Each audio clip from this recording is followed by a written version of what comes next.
Iyi ni radiyo ijwi ry'Amerika. Radiyo ijwi ry'Amerika ivugira i Washington DC mu Kirundi no mu Kinyarwanda. Mu Burundi mutwumvira ku mirongo migufi ya shortwave kuri metero 19 na metero 22, naho mu Rwanda turi kuri FM 104.3 i Kigali na FM 93.3 i Karongi. Turi kandi live kuri wa3.radio.com. Mwiriho neza nshuti mwese muduteze amatwi, ni Edi Rwema ubasuhuza mbaye ikaze mu makuru yacu yo kuri uyu mugoroba.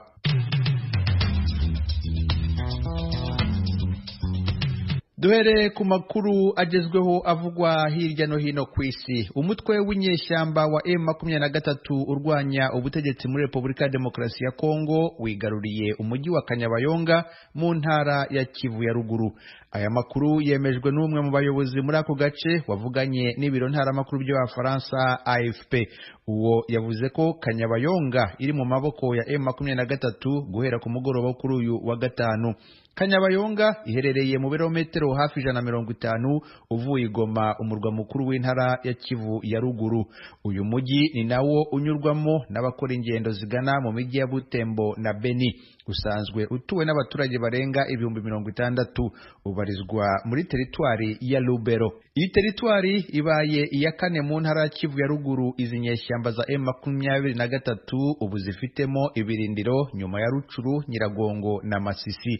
Umwe mu baturage wavuganye na AFP yavuze ko mu nama bakoreshejwe n'abarwanyi ba M23 barimo umuvugizi wa gisirikare Wilingoma babasabye gutekana bakaguma mu ngo zabo. Hagati aho umuyobozi w'ingabo za leta muri teritwari ya Lubero, Colonel Alechi Wewa, yatangaje ko abantu bakomeje guhunga mu duce twa Miriki, Kirumba na Luofu berekeza mu majyaruguru ya Kanyabayonga. Ubutegetsi bw'ingabo za leta ntiburemeza amakuru yuko batakigenzura Kanyabayonga. Ikigo gishinzwe umutekano w'umuhanda muri Nigeria cyatangaje ko abantu 14 bapfuye bagonzwe n'ikamyo ubwo bari bavuye mu masengesho yo kuwa gatanu mu musigiti wo mu mujyi wa Kano mu majyaruguru y'igihugu. Icyo kigo kivuga ko iyo kamyo yari yikoreye imizigo yataye umuhanda maze igonga abantu benshi mu mudugudu wa Imawa uri mu birometero 30 uvuye mu mujyi wa Kano.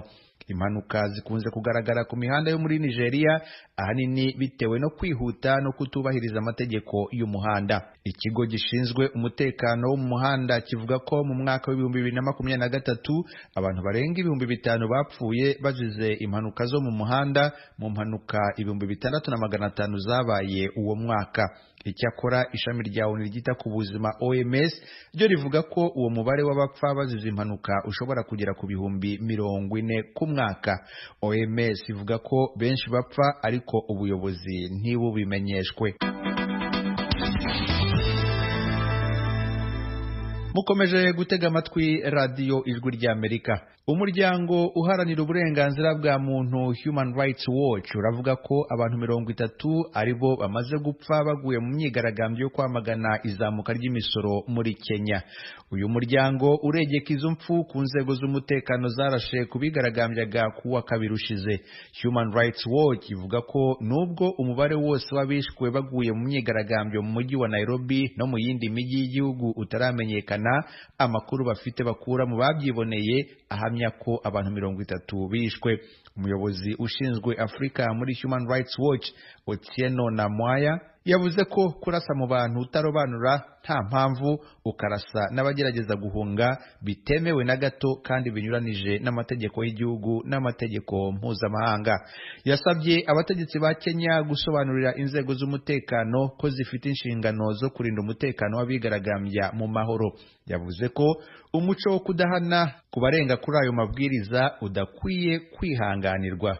Kurasa kubigaragambya byabaye kuwa kabiri ubwo abo bigaragambyaga bageragezaga kwinjira ku ngufu mu cyumba cy'inteko ishinga amategeko aho abadepite barimo batora kwemeza umushinga w'ingengo y'imari ya leta. Mu bikubiye muri uwo mushinga harimo kuzamura imisoro mu rwego rwo gufasha igihugu kwikura mu madeni kirimo. Nyuma yo kurengerwa n'umubare wabigaragambyaga hanze y'ingoro y'inteko ishinga amategeko, polisi yahisemo kurasa amasasu kuri bo. Nyuma y'igitutu cyinshi, Perezida William Ruto yanze gusinya uwo mushinga wari watowe n'inteko ishinga amategeko. Ubutegetsi bwa Perezida Joe Biden bugiye kongerera abanyahaiti babarirwa mu bihumbi 309 igihe cyo kuguma muri Amerika n'impushya z'akazi ku bari basanzwe baba muri icyo gihugu. Icyo cyemezo cyatangajwe na Minisiteri y'Umutekano mu gihugu ya Amerika kuri uyu wa gatanu. Leta ya Amerika izongera iyo gahunda y'ubuhunzi bw'agateganyo kugeza mu kwezi kwa kabiri umwaka w'ibihumbi 2026 ku banyahaiti bitewe n'imvururu n'ibibazo by'umutekano muke biri muri icyo gihugu. Ibyo iyo minisiteri ivuga ko bituma abaturage batabasha kubona umutekano, ubuvuzi, ibiribwa n'amazi. Iyi gahunda yaguwe izaba iboneka ku banyahaiti bari muri Amerika kuva tariki ya 3 y'ukwezi gutaha kwa gatandatu cyangwa se mbere yaho. Guverinoma ya Amerika itangaza ko abanyahaiti bagera ku bihumbi 264 bari basanzwe muri iyo porogaramu y'ubuhunzi bw'agateganyo. Ibyo umukuru wa Amerika yabikoze agerageza gushyiraho ingamba z'umutekano ku mupaka wa Amerika na Mexique, ari nako akoresha uburyo bwa kimuntu kubimukira bari muri Amerika binyuranije n'amategeko. Mu kiganiro mpaka cy'abakandida perezida cyabaye kuri uyu wa kane, umurepublikani Donald Trump wahoze ari perezida yanenze Perezida Biden kunanirwa gukumira umubare munini w'abimukira binjira mu gihugu binyuranije n'amategeko.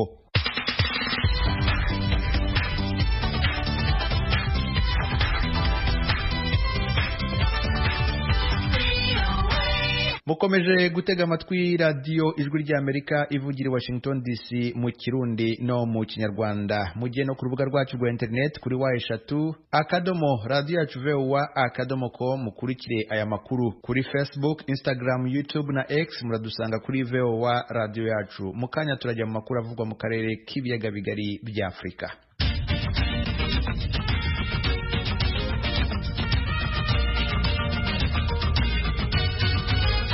Amakuru yo mu karere tuyahere mu Rwanda, aho Perezida Paul Kagame yihanangirije abo yise abaturanyi bashaka gutera u Rwanda ko ntawe icyo gihugu kizasaba uburenganzira bwo kwicungira umutekano. Ibi Perezida Kagame yabitangarije i Nyamasheke mu burengerazuba bw'u Rwanda kuri uyu wa gatandatu, aho yari mu bikorwa byo kwiyamamaza nk'umukandida w'ishyaka FPR Inkotanyi riri ku butegetsi. Umukuru w'u Rwanda yaburiye ko abashaka gutera igihugu bazabasanga aho bari, akaba ariho izo ntambara zirwanirwa. Inkuru y'umunyamakuru Temistokle Mutijima. Mu ijambo yagejeje ku mbaga y'abaturage babarirwa mu bihumbi amagana bari bakoraniye ku kibuga cy'umupira cya Kagano ho mu karere ka Nyamasheke, Perezida Kagame yashimiye abatuye ako karere uko bitwaye bicungira umutekano mu 2019. Aha Perezida Kagame yakomozaga ku bitero inyeshyamba za FRN zagabye mu turere dukora ku ishyamba rya Nyungwe kuva mu 2018 turimo n'aka ka Nyamasheke. Usibye guturira ishyamba bashaka gukoresha, bari banababeshye ngo muri Nyamasheke ngo hari abantu benshi batumvikana n'ubutegetsi buriho bashaka guhindura ibintu, ubu ngo bambuka baje gufatanya nabo ngo babatere inkunga barwanye ubutegetsi. Nebyo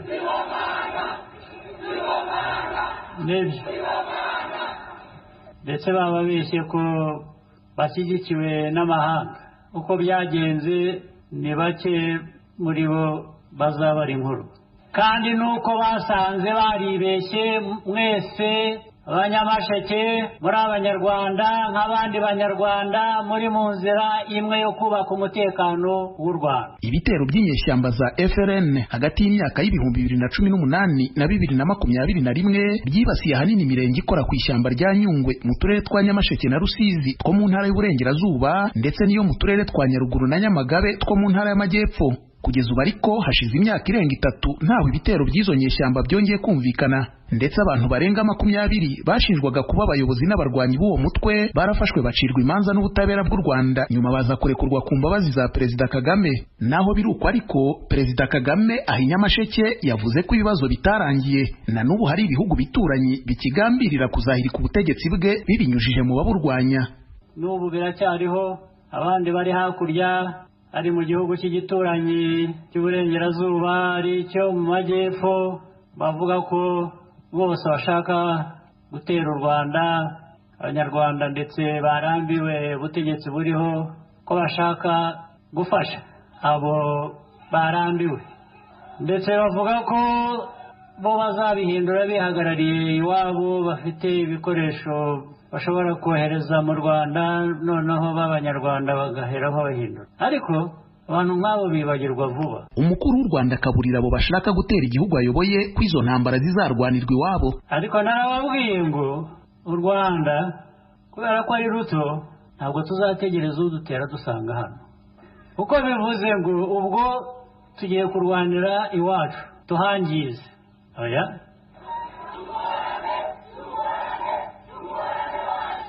tuzabasanga aho igihugu ari kinini, kandi sibo Imana yahaye amahirwe yo kuba banini.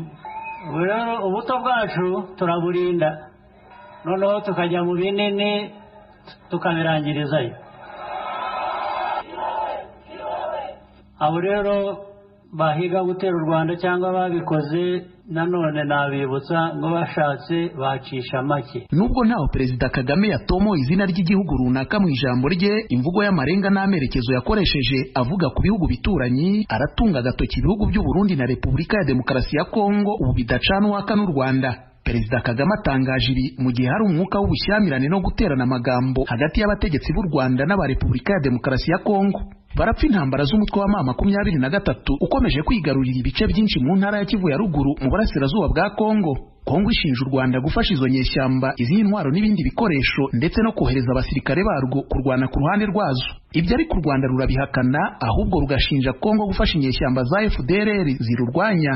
Ni mu gihe Burundi nabwo bushinja u Rwanda gufasha umutwe wa Red Tabara uburwanya, ibyabaye imbarutso yo kongera gufunga imipaka ihuza ibyo bihugu byombi mu ntangiriro z'uyu mwaka. Uretse Perezida Kagame n'ishyaka FPR Inkotanyi biyamamarije ahikagano ya Nyamasheke, kandida Perezida Frank Habineza w'ishyaka riharanira demokarasi no kurengera ibidukikije mu Rwanda kuri uyu wa gatandatu yiyamamarije ikabayeho mu karere ka Ngororero mu burengerazuba bw'u Rwanda. Ni mu gihe Philippe Mpayimana umukandida wigenga we yiyamamarije mu turere twa Kamonyi na Ruhango mu majyepfo y'u Rwanda. Abagize leta y'u Burundi kuri uyu wa gatanu bari mu ntara ya Makamba, aho basubije ibibazo by'abanyagihugu, ibibazo byibanze ahanini ku ibura ry'amafaranga y'amadovize, ubukene bwa lisansi na mazutu, imipaka yafunzwe n'ibindi. Inkuru Ijwi rya Amerika yabateguriye ifatanije n'inshuti zayo mu Burundi, murayigezwaho na Thierry Vendayishimiye uri i Kigali mu Rwanda. Ibibazo byishuwe n'abashikiranganje canke abavugizi babo nibijanye cane n'ubutunzi, ubukene bw'amafaranga mva makungu butuma ibikorwa bimwe bimwe bya leta bicumbagira. Umushikiranganje wa mbere Gervais Ndirakobuca yamenyesheje ko ikizokura ubukene bw'amafaranga mva makungu mu Burundi ari ukugwiza umwimbu w'ibyo abarundi bashora mu mahanga. Odace Niyonzima umushikiranganje w'ikigega ca leta yongeye koko gushora ubutare bizotuma amafaranga mva makungu yiyongera. Umushikiranganje wa mbere Gervais Ndirakobuca nawe aramwuhirira ati nabuja butari budahinguriwe ngaho tubushore buhinguriwe ngaha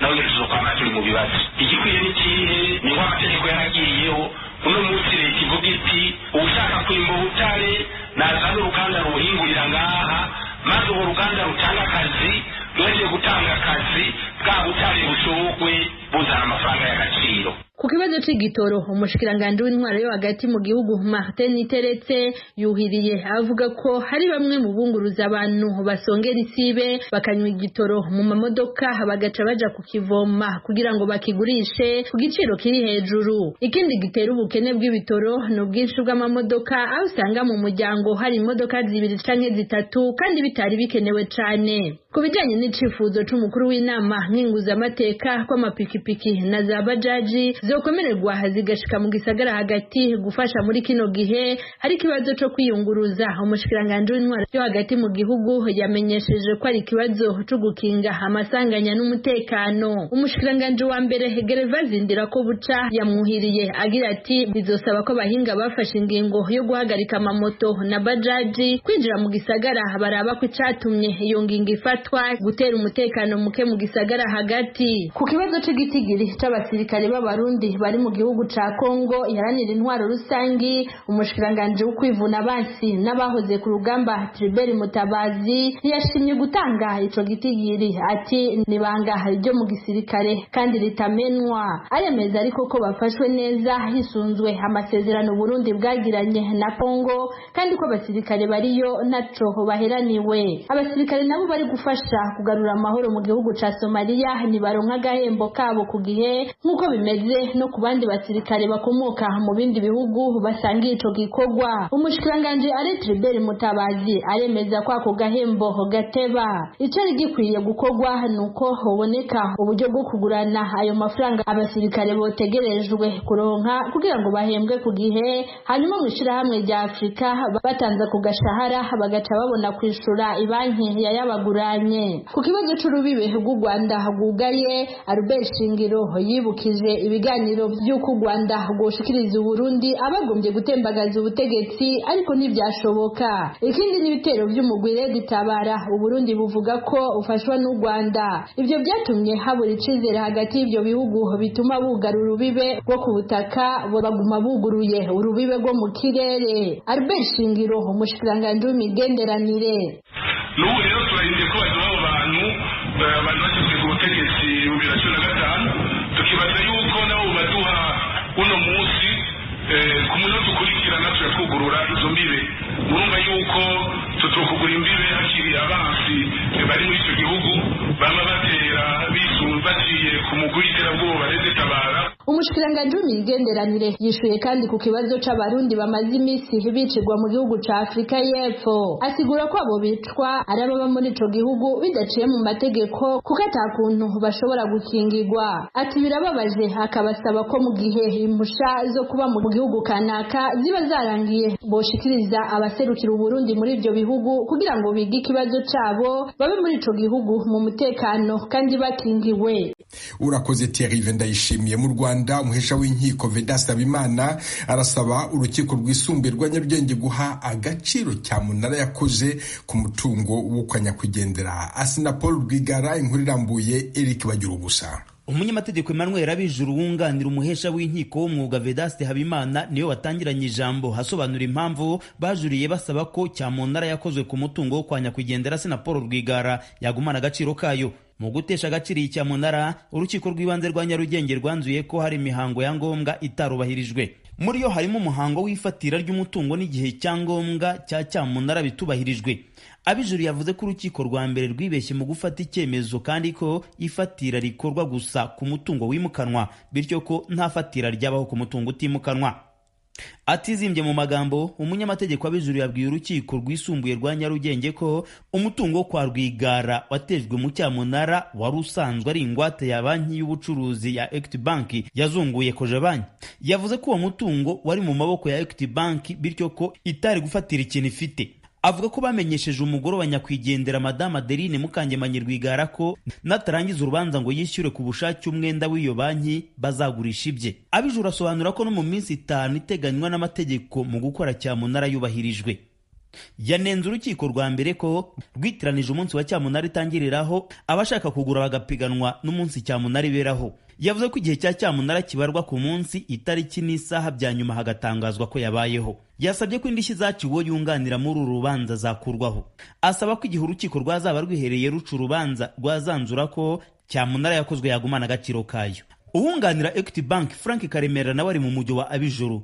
Nta n'umwe uvuguruza undi ku bujurire batanze bushyigikira cyamunara yakozwe ku mutungo wo kwa Rwigara. Hagati aho abunganira umuryango wa Rwigara aribo Gatera Gashabana na mugenzi we Pierre Ruberwa bavuga ko ibyo urukiko rwa mbere rwakoze nta kosa babibonamo. Bavuga ko umuhesha w'inkiko Habimana atigeze akora inyandiko mvugo yifatira ku mutungo wa Rwigara. Bakavuga ko mu bisobanuro by'abo bahanganye nta na kimwe cyafasha mu bujurire batanze kuko ibyakozwe muri cyamunara bitubahirije amategeko. Aba banyamategeko bagasaba ko icyemezo cyafashwe n'urukiko rw'ibanze rwa Nyarugenge cyahamana agaciro kacyo. Bavuga ko nk'uko umuhesha w'inkiko yakoresheje igenagaciro rishya ry'umutungo mbere yo kuwugurisha yagombaga no gukoresha inyandiko y'ufatira. Metre Gashabana avuga ko mu kumenyesha ifatirwa ry'umutungo ugiye gutezwa mu cyamunara nyiri uwo mutungo wafatiriwe amenyeshwa ibiri kumubaho, agafata ingamba za ngombwa zishobora gutuma yayihagarikisha cyangwa se yakora ibyangombwa bishoboka kugira ngo akemure ikibazo kimubangamiye. Gashabana na Ruberwa bavuga ko mu guteza cyamunara umutungo wa Rwigara byateje igihombo gikomeye umugore we, ari nabyo byamuteye kwirwa siragira mu nkiko. Wicaye mu cyumba cy'iburanisha ugatega amatwi ukanitegereza, biboneka ko hari ingeri zitandukanye zishishikajwe n'uru rubanza. Hari abanyamategeko batari muri uru rubanza barujyagaho impaka, benshi bakemeranya n'abunganira umuhesha w'inkiko Vedaste Habimana ko ibyo yakoze bitubahirije amategeko. Bavuga ko yirengagije imihango y'ibanze irimo ifatira ry'umutungo, akumva ko kuba wari waratanzweho ingwate muri banki byari bihagije. Umutungo ugibwa hizi impaka z'urudaca wo kwa Rwigara uherereye mu Kiyovu cy'abakire mu karere ka Nyarugenge. Ni igorofa igeretse kandi itari yakuzuye, yagombaga kunganira hoteli yasenywe n'ubutegetsi buvuga ko yubatswe binyuranije n'amategeko. Equity Bank yagurishije iyo gorofa muri Cyamunara kuri miliyari 1 na miliyoni zisaga 116. Equity Bank yazunguye koje banki ivuga ko yarangizaga urubanza rw'umwenda ubarirwa muri miliyoni 349 abo kwa Rwigara batishyuye. Umuryango wa nyakwigendera wamuhakana uwo mwenda uvuga ko ubutegetsi bw'u Rwanda bubatwerera mu mugambi wo kubasahura utwabo. Umuhesha w'inkiko w'umwuga Vedaste Habimana wagurishije mu Cyamunara uyu mutungo wo kwa Rwigara ni nawe wagurishije imashini, itabi n'uruganda byo kwa Rwigara. Habimana amenyerewe muri za Cyamunara zifite agaciro kanini, ni nawe wateje mu Cyamunara inyubako y'ubucuruzi ya nyakwigendera wari umunyemari ukomeye muri Afurika ayabatwa Tribert Rujugiro. UTC ni ukuvuga Union Trading Center iri mu izingiro ry'umurwa mukuru w'u Rwanda Kigali. Ibyo kwa Rwigara byatangiye gufata indi ntera cyane kuva mu 2015 akimara kwicwa. Ubutegetsi buvuga ko yazize urw'impanuka zo mu muhanda, ni mu gihe umuryango wo kwa nyakwigendera wo uvuga ko ubutegetsi bwamwivuganye bugamije kwigarura imitungo ye. Umucamanza azatangaza icyemezo ku itariki 3 z'ukwezi gutaha. Bagira ubusajwi ry'Amerika i Kigali.